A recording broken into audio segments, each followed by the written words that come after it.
السلام علیکم اسٹوڈینٹس، آج ہم پڑھ رہے ہیں اردو کلاس ہفتہ۔ آج کا ہمارا ٹاپک ہے بارش کا پہلا قطرہ۔ اس نظم کی آپ لوگوں نے تشریح کرنی ہے، آپ لوگوں نے تشریح خود سے کرنی ہے۔ جسٹ تھوڑا سا آئیڈیا میں آپ لوگوں کو دوں گی کہ آپ لوگ تشریح اس کی کس طرح کریں گے۔ تشریح کا فارمیٹ وہی ہوگا جو میں نے آپ کو بتایا ہوا ہے، آپ ٹھیک اسی فارمیٹ سے تشریح کریں گے۔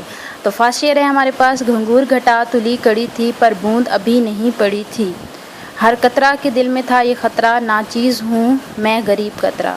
اس شعر میں شاعر کہتا ہے کہ آسمان بادلوں سے بھرا ہوا ہے اور لیکن ابھی بھی بارش نہیں برسی ہے، بارش کا ایک قطرہ بھی نہیں برسا ہے، اور ہر قطرے کے دل میں یہی خطرہ ہے کہ میں ایک چھوٹی سی چیز ہوں، میں بھلا کیا کر سکتا ہوں۔ تر مجھ سے کسی کا لب نہ ہوگا، میں اور کی گو آپ نہ جوگا، کیا کھیت کی میں بجھاؤں گا پیاس، اپنا ہی کروں گا ستیہ ناس۔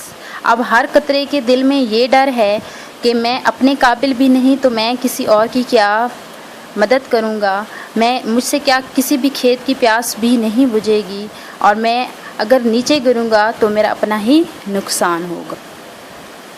آتی ہے برسنے سے مجھے شرم، مٹی پتھر تمام ہے گرم، خالی ہاتھوں سے کیا سخاوت، پھیکی باتوں میں کیا حلاوت۔ اس شعر میں شاعر کہہ رہا ہے کہ ہر قطرہ یہی سوچ رہا تھا کہ میرے ہاتھ تو خالی ہیں اور مجھے برسنے سے اب شرم آ رہی ہے، اور زمین کی ہر چیز چاہے وہ مٹی ہے پتھر ہے سب چیزیں گرم ہیں، اور میں باتوں سے بھلا کس طرح مٹاس پھیلا سکتا ہوں۔ کس برتے میں کروں دلیری، میں کون ہوں کیا بساط میری، ہر قطرہ کے دل میں تھا یہی غم، سرگوشیاں ہو رہی تھیں باہم۔ اب اس شعر میں شاعر کہہ رہا ہے کہ کس برتے میں کروں دلیری، مطلب اب مجھ میں اتنی ہمت نہیں ہے کہ میں جو ہے آگے بڑھوں،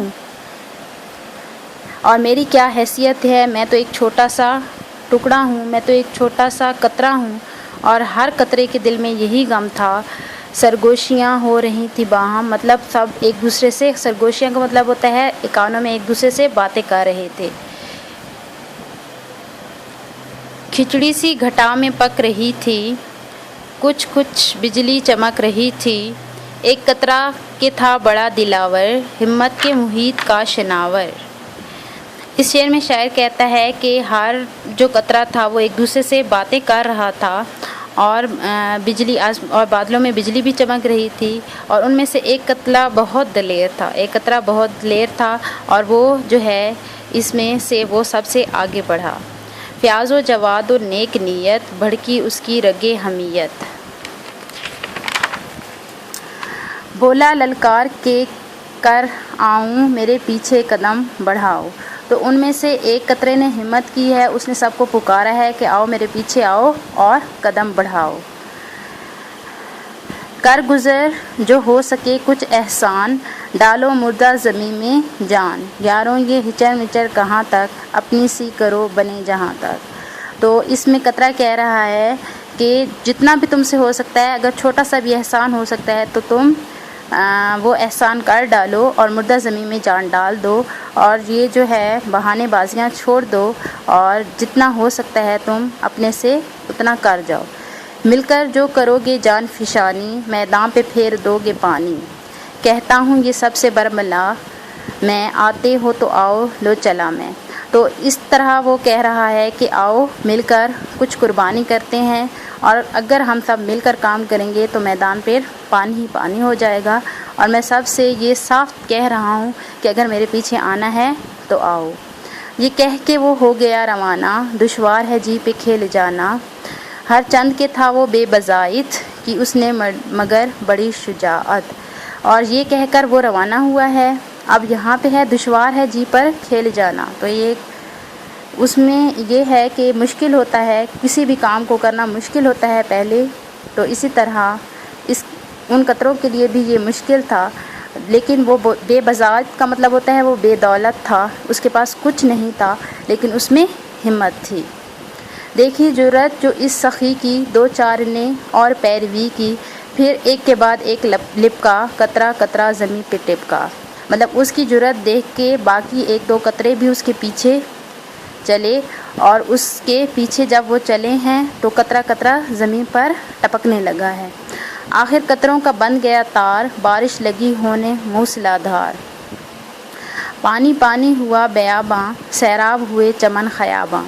تو اس کے پیچھے جب قطرے آئے ہیں تو باری باری جب قطرے آئے ہیں تو آخر میں جو ہے بارش ہونے لگی ہے، اور بارش بہت موسلا دھار ہوئی ہے، اور ہر جگہ پانی ہی پانی، بیاباں ہوتی ہے ویران جگہ، اور سیراب ہوئے چمن خیاباں ہوتی ہے گلی، اور سیراب ہو گئے ہیں سب چیزیں، اس سے سیراب ہو گئی ہیں، مطلب سب چیزوں نے پانی پی لیا ہے۔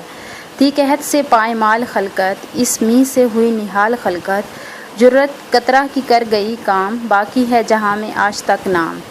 تو مینس قحط کا مطلب ہوتا ہے خشک سالی، تو زمین پہ کیا تھا؟ خشک سالی تھی، تو انہوں نے خشک سالی کو کچل ڈالا ہے، اور اس سے جو ہے نا خلقت مخلوق جو ہے وہ اس سے خوش ہو گئی ہے، صرف ایک قطرے جرت جو ایک قطرے نے کی تھی، اور اس کا آج تک نام باقی ہے۔ اے صاحبو قوم کی خبر لو، قطروں کا سا اتفاق کر لو، قطرے سے ہی ہوگی نہر جاری، چل نکلیں گی کشتیاں تمہاری۔ اب یہ لاسٹ شعر جو ہے نا یہ اس کا مرکزی خیال بھی ہے، تو اس لاسٹ شعر میں جو ہے وہ شاعر بتا رہا ہے کہ اگر ایک قطرے سے نہر جاری ہو سکتی ہے تو ہم اگر اتفاق کر لیں گے تو ہمارے اتفاق کرنے سے یہ معاشرہ چل پڑے گا۔ اور اس کے شاعر کا نام ہے اسماعیل میرٹھی۔ Thank you. اگر کسی بات کی سمجھ نہیں آ رہی، اگر آپ کو اس تشریح کی سمجھ نہیں آ رہی تو آپ مجھے کہہ سکتے ہیں، انشاءاللہ میں آپ کی ہیلپ کروں گی۔ Thank you.